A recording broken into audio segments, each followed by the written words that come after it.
नमस्कार, मैं हूं दीपक विशाल और आप देख रहे हैं द बिग न्यूज़ 9। बिहार में चुनाव है और इस चुनावी समर में जितने भी प्रत्याशी हैं वो अपने अपने क्षेत्र में लोगों से मिल रहे हैं, अपने अपने मुद्दों को रख रहे हैं। और उसी कड़ी में हम पटना के कुम्हरार विधानसभा में हैं और कुम्हरार विधानसभा के आम आदमी प्रत्याशी हैं बबलू प्रकाश जी। इनसे समझेंगे कि क्या मुद्दा है और पार्टी और ये किस मुद्दा को लेकर के जनता के बीच में। बहुत बहुत स्वागत है। धन्यवाद आपको और आपके दर्शकों को। क्या मुद्दा है इस बार का और किस मुद्दा को लेकर के, चूंकि बहुत विलंब से आम आदमी पार्टी अपना कदम रखी है, तो क्या लगता है?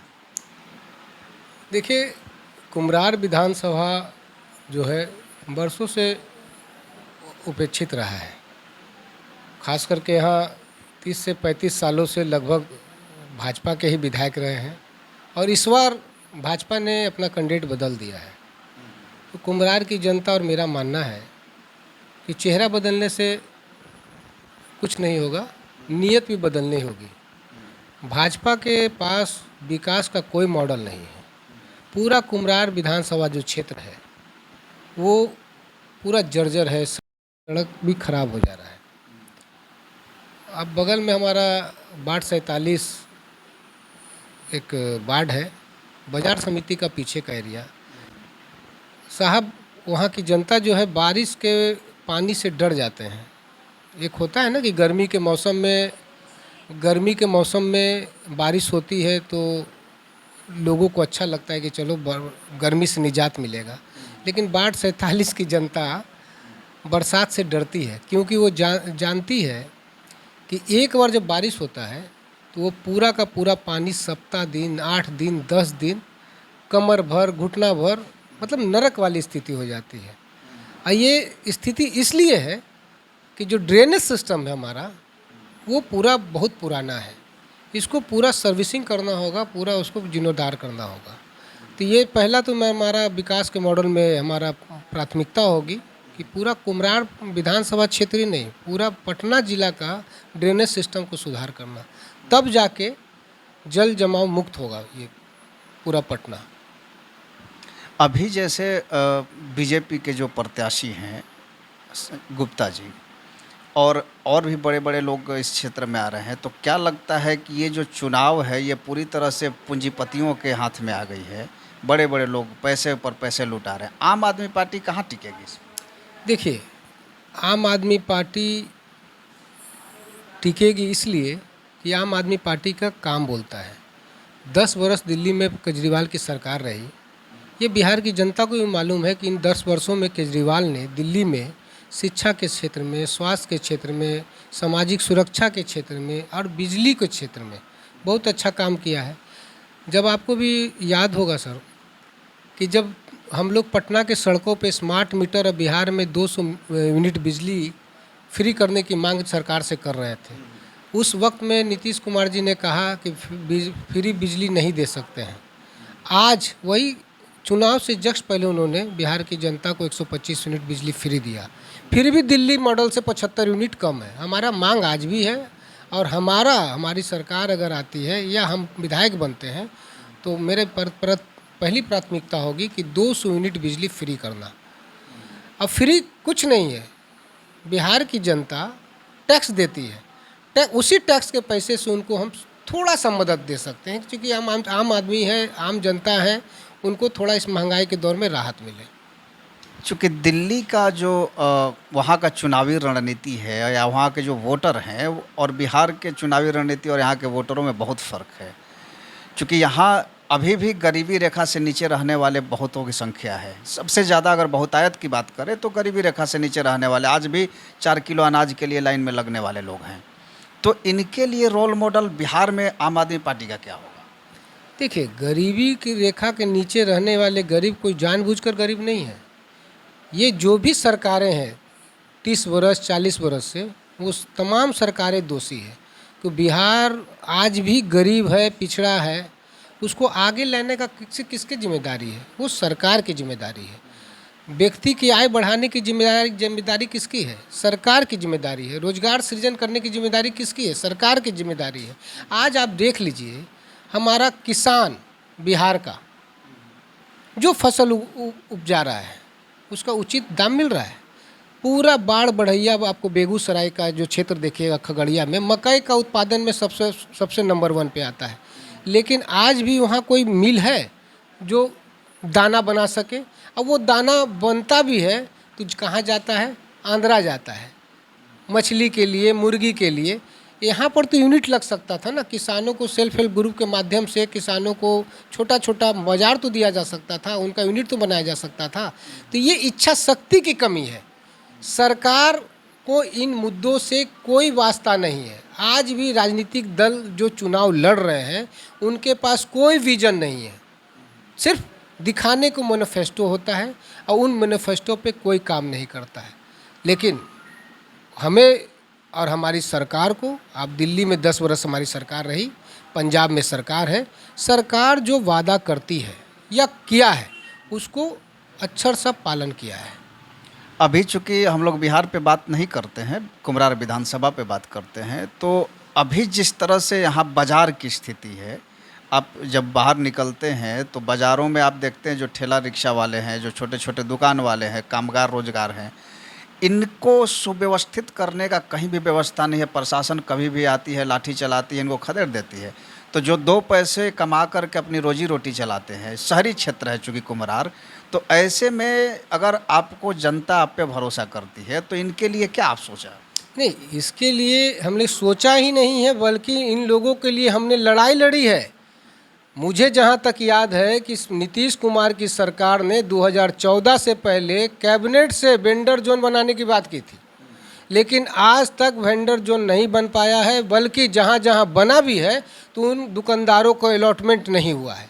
चूँकि सब में भ्रष्टाचार है, तो हमारी पहली प्राथमिकता होगी उन तमाम दुकानदारों के लिए उनको वेंडर जोन बना कर देना। चूँकि कोई भी दुकानदार हो, रेडी पटरी वालों को, उसको अच्छा नहीं लगता है कि वो हर दिन ये सोचकर दुकान लगाए कि साथ हल्ला गाड़ी आएगा और उनके दुकान को उठा के ले जाएगा। उन पे निश्चिंता है ही नहीं। लेकिन मेरा वादा रहेगा कि हम अगर जनता अगर हमको आशीर्वाद देती है तो ये हमारा प्राथमिकता में होगी। जातीय फैक्टर कैसे देखते हैं? चूँकि अब तक जिस तरह की चीज़ें हम देखते आ रहे हैं इस चुनाव में, इसमें जो भी बड़ी पार्टियां हैं, यानी एनडीए की बात कर लें या फिर अगर आप महागठबंधन की बात कर लें, तो कैंडिडेट भी ऐसे उतारे जा रहे हैं जो जातीय समीकरण पे फिट बैठते हों। उन सारी समीकरणों में बबलू प्रकाश कहाँ आते हैं? बबलू प्रकाश के नाम से तो एक कन्फ्यूजन है कि बबलू प्रकाश के टाइटल से जाति पता नहीं चलता है। तो बहुत लोगों का आज फ़ोन भी आया था मुझे, क्योंकि आपके ही प्रतिद्वंदी हैं जो गुप्ता जी, तो कहीं ना कहीं ये बात एक जातीय समीकरण भी बनाती है। तो आप इसमें कहाँ आते हैं? देखिए, हंसने की बात नहीं, बिहार में जाति से अछूता होकर के चुनाव नहीं लड़ा जाता है। कहीं ना कहीं अब विकास के मॉडल के बाद भी लोग इस बात पर भी चर्चा जरूर करते हैं कि कौन सा कैंडिडेट किस जाति से है। देखिए, आपकी इन बातों से मुझे याद आता है कि स्वामी विवेकानंद जी ने कहा है कि मैं उस प्राणी का सेवक हूँ जिसे मानव कहते हैं। मैं इसी विचारधारा के साथ, और मेरा भी यही मानना है। लेकिन जब सवाल जाति का आता है तो कुछ साथियों ने पूछा फ़ोन करके, यहाँ तक कि कई लोगों ने पूछा, तो मैंने बेबाकी से कहा, झूठ बोलने की ज़रूरत नहीं है। मैंने भी कहा कि मैं वैश्य समाज से हूँ। तो अच्छा, आप वैश्य समाज से हैं। तो इसी तरह से देखिए, क्या है ना कि बिहार अभी भी जाति पाति से उभरा नहीं है। हर लोगों को लगता है कि उनका प्रतिनिधि उनके जाति का व्यक्ति करता है तो अच्छा होता है। लेकिन बड़ा दुर्भाग्य है कि आज आप देख लीजिए, शेड्यूल कास्ट के संसद में कितने विधायक हैं, बिहार विधानसभा में कितने विधायक हैं, लेकिन जब शेड्यूल कास्ट पे अत्याचार होता है तो कितने विधायक आते हैं। आज शेड्यूल कास्ट के जो हैं आपके हमारे जीतन राम मांझी जी, उन्होंने जो टिकट बांटा है, किसको बांटा है? रामविलास पासवान जी के बेटे हैं चिराग पासवान जी, उन्होंने अपनी कितने लोगों को टिकट बांटा है। परिवार बाद में फंस गया है। उनको जनता, उनके जाति के लोग को लगता है कि ये हमारे जाति का है तो हमारा नेता है, लेकिन जिनको नेता बनाते हैं वो परिवार में ही खुश रहते हैं, उनको मिलता कुछ नहीं है। यही इस हकीकत है। चूँकि अब कुम्हरार विधानसभा के जिन तरह के अभी जो नए वोटर्स आ रहे हैं, जो नए युवा पीढ़ी है, उनकी रुझान एक युवा चेहरे की तरफ होनी चाहिए। इसके लिए आप क्या कहना चाहें? देखिए, युवाओं से मेरा तो यही अपील है कि आप न जात देखिए न धर्म देखिए, आप उनको देखिए जो आपके लिए लड़ सकता है, उनके आपके लिए जो काम कर सकता है। और हमारी तो पहचान ही लड़ाई के लिए है, संघर्ष करते आए हैं। आपने देखा होगा कि हम प्रशासन ने मुझे 4-4 मुकदमों में फंसा रखा है। वो किसके लिए? मैं किसी का पैकेट मारने नहीं गया था, ना मैं किसी का हत्या करने गया था। मैं जनता के लिए लड़ा और जो सरकार और प्रशासन ने मिलकर मुझ पर मुकदमा किया। तो लड़ रहे हैं, जीतने के बाद भी मुझे मालूम अगर कुम्हरार की जनता मुझे आशीर्वाद देती है तो भी मेरी लड़ाई जारी रहेगी। तो अच्छा, आज बबलू प्रकाश का टोपी नज़र नहीं आ रहा। नहीं, टोपी पहने थे, अभी रखे हैं, पूरा दिन टोपी पहने हुए थे। अरे क्योंकि आम आदमी पार्टी की पहचान तो वही है ना। नहीं, चलिए अगर आप कहते हैं तो आपके सामने टोपी पहन लेते। टोपी था हमारे पास और टोपी है। बिना हम लोग आपको हमेशा टोपी में देखते हैं, इसलिए ये सवाल था। हाँ, ये अब जा कर के आप आम आदमी पार्टी। यही नहीं, आपको बता दें कि चुनाव है तभी मेरे पैकेट में टोपी है। मेरे पास अक्सर एक रुमाल रहता है, एक टोपी रहता है। मैं अक्सर कभी सरकारी कार्यालयों में, अभी तो आचार संहिता लगा है, किसी व्यक्ति के काम से अगर मैं कार्यालय किसी जाता हूँ, चाहे बीडीओ साहब का ऑफिस का हो, चाहे डीडीसी साहब का ऑफिस हो, कलेक्टर साहब का ऑफिस हो, कहीं भी जाना होता है तो मैं सबसे पहले मैं अपना टोपी लगा लेता हूँ। तब पहचान बताने की ज़रूरत नहीं होती, इसी में लिखा हुआ है आम आदमी। अब एक सवाल बिहार की राजनीति में बहुत घूम रहा है। जब से जनसुराज प्रशांत किशोर जी आए हैं, यहाँ पर एक सवाल जो लोगों की डिग्री को लेकर के घूम रहा है, तो आप भी बता ही दीजिए, इस हमाम में आप क्यों रहेंगे खाली? नहीं, हम तो एफिडेविट करके दिया है कि मैं तो नॉन मैट्रिक हूँ। मैं नॉन मैट्रिक हूँ। स्थिति परिस्थिति के कारण मेरी पढ़ाई नहीं हो पाई। मैं गुजरात गया काम करने। मेरे पापा का मिठाई की दुकान थी, उस दुकान में मैंने काम किया है, अपने दुकान में। उसके बाद मैंने सचिवालय में दैनिक वेतन भोगी में भी, ऑफिस में भी काम किया है। अच्छा, क्या लगता है कि ज़्यादा डिग्री होना ही एक योग्य प्रत्याशी की निशानी होगी? देखिए सर, आज के एजुकेशन सिस्टम पर पूरा का पूरा एजुकेशन सिस्टम कोलैप्स कर चुका है। मैं अपने आप पर घमंड तो नहीं करता, लेकिन मेरे पास डिग्री नहीं है, लेकिन पढ़ने का शौक़ है।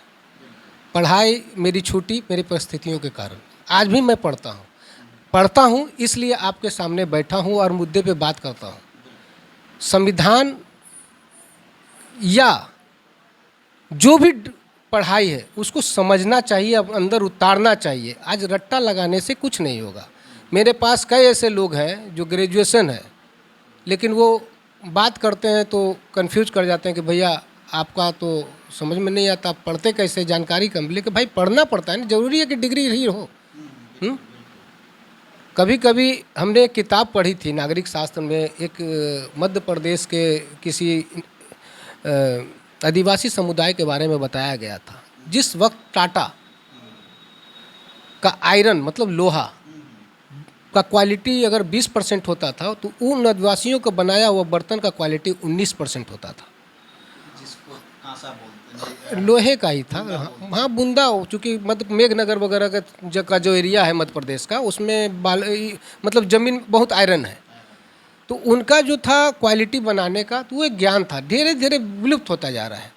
तो अब उसी व्यक्ति को ज्ञान बनाने के लिए कि आप यूनिवर्सिटी में, किसी यूनिवर्सिटी में यहाँ रखने को तैयार नहीं हुआ। बहुत पहले हमने पढ़ा था जो याद है, लेकिन बाहर वहाँ शोध का विषय था, तो वो व्यक्ति आदिवासी था, पढ़ा लिखा नहीं था, उसके पास ज्ञान था। वो ज्ञान यूनिवर्सिटी में इसलिए नहीं दे पाया कि उसके पास एमए की डिग्री नहीं थी, पीएचडी नहीं था, लेकिन उसके ज्ञान का जो, उसको क्या कहेंगे, उसका ज्ञान का फ़ायदा लेने के लिए, हाँ, उनका ज्ञान का फ़ायदा लेने के लिए विदेश से किसी वैज्ञानिक आए, उनको वहाँ ले गए, वहाँ अपने विश्वविद्यालय में वहाँ पर उनको रख कर उनको उनके ज्ञान के बारे में उनको अपने बच्चों को बताया। तो ज्ञान का सम्मान वहाँ उसने किया, हमारे देश में नहीं हुआ उसका सम्मान। तो ऐसे ऐसे कई लोग होंगे जो उनका पौराणिक जो ज्ञान है वो हमारा विलुप्त होता जा रहा है। तो यही है ज्ञान का परिभाषा, तो मेरे नज़र में यही है। चलिए, आखिर में आप कुम्हरार की जनता से क्या अपील करना चाहेंगे? चूँकि चुनाव है और इस चुनाव में आपकी हर एक कही हुई बात वो सुनते हैं और समझते हैं और उसी पर उनको निर्णय लेना है। देखिए, कुम्हरार की जनता से मेरा अपील तो यही होगा कि आप लोगों ने जिन पर 30 वर्षों से विश्वास किया है, मेरा व्यक्तिगत राय वो खरे नहीं उतरे हैं। और एक कहावत भी है कि रोटी को अगर पलटिएगा नहीं तो जल जाएगा, पान के पत्ते को अगर नहीं पलटिएगा तो गल जाएगा। सत्ता किसी का भी हो, पलटते रहना चाहिए, क्योंकि नेता अहंकारी न बन सके। अगर मैं भी काम नहीं करूँगा, मुझे भी पलट दीजिएगा। तो बहुत बहुत धन्यवाद। थैंक यू, और आपके दर्शकों को भी बहुत बहुत धन्यवाद। तो हमारे साथ थे बबलू प्रकाश जी, जिन्होंने अपनी बातों को रखा। कुम्हरार विधानसभा की जो समस्याएं हैं वो लगातार ये उठाते रहे हैं, चाहे ये प्रत्याशी थे या नहीं थे, हम लोग लगातार इनको कवर भी करते रहे हैं। तो इन्होंने अपने मुद्दे को बेबाकी से रखा है। बाकी जनता मालिक होती है और वही डिसाइड करती है कि किसको चुनना है और किनको विधानसभा पहुंचाना है। तो ऐसे तमाम खबरों को हम लेकर के आते रहेंगे। आप बने रहिए बिग न्यूज़ 9 के साथ। नमस्कार।